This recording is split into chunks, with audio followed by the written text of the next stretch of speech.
بسم اللہ الرحمن الرحیم۔ السلام علیکم۔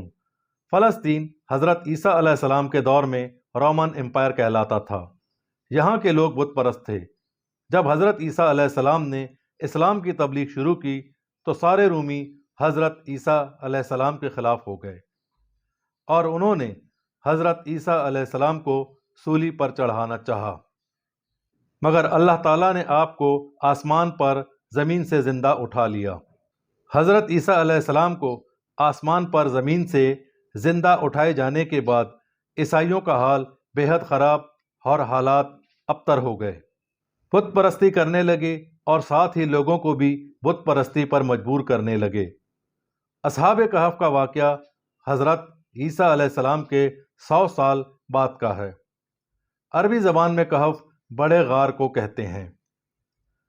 تاریخی کتابوں کے اوراق پلٹنے سے پتہ چلتا ہے کہ یہود و نصارہ اصحاب کہف کے بارے میں جانتے تھے، مگر اہل مکہ کو ان کا علم نہیں تھا۔ یہودیوں نے حضرت محمد صلی اللہ علیہ وآلہ وسلم سے 3 سوال کیے، جس میں سے ایک اصحاب کہف کے بارے میں تھا۔ اس پر اللہ تعالیٰ نے سورہ کہف نازل فرمائی، جس میں چند نوجوانوں کا ذکر تھا جنہیں اصحاب کہف کہتے تھے۔ اللہ تعالیٰ کے حکم سے نیند کو ان پر مسلط کر دی تھی۔ اس طرح اصحاب کہف 309 سال تک سوتے رہے اور نیند میں کروٹیں بھی بدلتے رہے۔ یہ واقعہ دقیانوس بادشاہ کے دور کا ہے، جو اپنے دور کا ایک ظالم اور بت پرست بادشاہ تھا۔ جو لوگ بت پرستی سے انکار کرتے انہیں قتل کر ڈالتا۔ اصحاب کہف بھی بادشاہ دقیانوس کے درباری تھے، مگر صاحب ایمان تھے اور بت پرستی سے تنگ تھے۔ اصحاب کہف بادشاہت کے ظلم سے تنگ آ کر بھاگ نکلے اور قریب پہاڑوں میں پناہ گزین ہو گئے۔ دقیانوس کو جب اس بات کا پتہ چلا تو بہت غصہ آیا اور سپاہیوں کو حکم دیا کہ غار کے منہ کو ایک دیوار کے ذریعے بند کر دیا جائے تاکہ یہ لوگ اسی حالت میں مر جائیں۔ مگر دقیانوس نے جن لوگوں کے سپرد یہ کام کیا تھا وہ نیک دل اور صاحب ایمان تھے۔ انہوں نے ایک تختی پر ان کے نام اور واقعہ لکھ کر صندوق کے اندر ڈال دیا اور صندوق کو دیوار کی بنیاد میں رکھ دیا۔ اس تختی کو اصحاب رحیم بھی کہتے ہیں، اور اسی طرح کی ایک تختی شاہی خزانے میں بھی جمع کروا دی۔ دقیانوس کے انتقال کے بعد سلطنتیں بدلتی رہیں۔ پھر 309 سال بعد بادشاہ بیدروس، جو ایک نیک دل اور انصاف پسند بادشاہ تھا، حکومت میں آیا اور 68 سال تک حکومت کی۔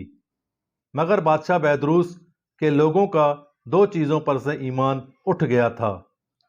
ایک تو وہ قیامت کا انکار کرنے لگے، دوسرا مرنے کے بعد زندہ اٹھنے کا انکار۔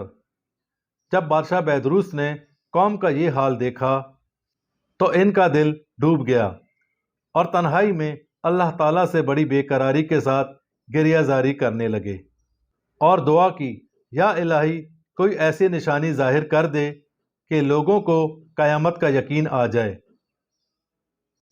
اور مرنے کے بعد زندہ اٹھنے کا۔ بادشاہ کی دعا بارگاہ الہی میں قبول ہو گئی۔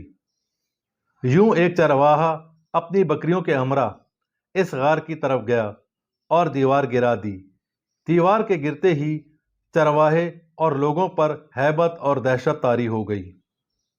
اتنے میں نیند سے بیدار ہو کر اصحاب کہف بھی اٹھ گئے اور آپس میں باتیں کرنے لگے۔ جب انہیں بھوک محسوس ہوئی تو ایک ساتھی نے یملیخا سے کہا، بازار سے کچھ کھانے کو لے آؤ۔ جب یملیخا بازار گیا تو دقیانوس کے دور کا سکہ دکھانے پر نان بائی والے پریشان ہو گئے کہ یہ سکہ تو بند یا ختم ہوئے بہت عرصہ بیت چکا ہے۔ اس پر دکاندار کو شک ہوا کہ اسے کوئی پرانا خزانہ مل گیا ہے اور حکام کو اطلاع کر دی۔ حکام کے پوچھ گچھ کرنے پر یملیخا نے کہا، میرے پاس کوئی خزانہ نہیں ہے، یہ ہمارا روپیہ ہے۔ تو حکام نے بتایا، یہ سکہ تو 309 سال پہلے پرانا ہے اور ختم ہو چکا ہے، تو تم ابھی تک جوان کیوں ہو؟ اس پر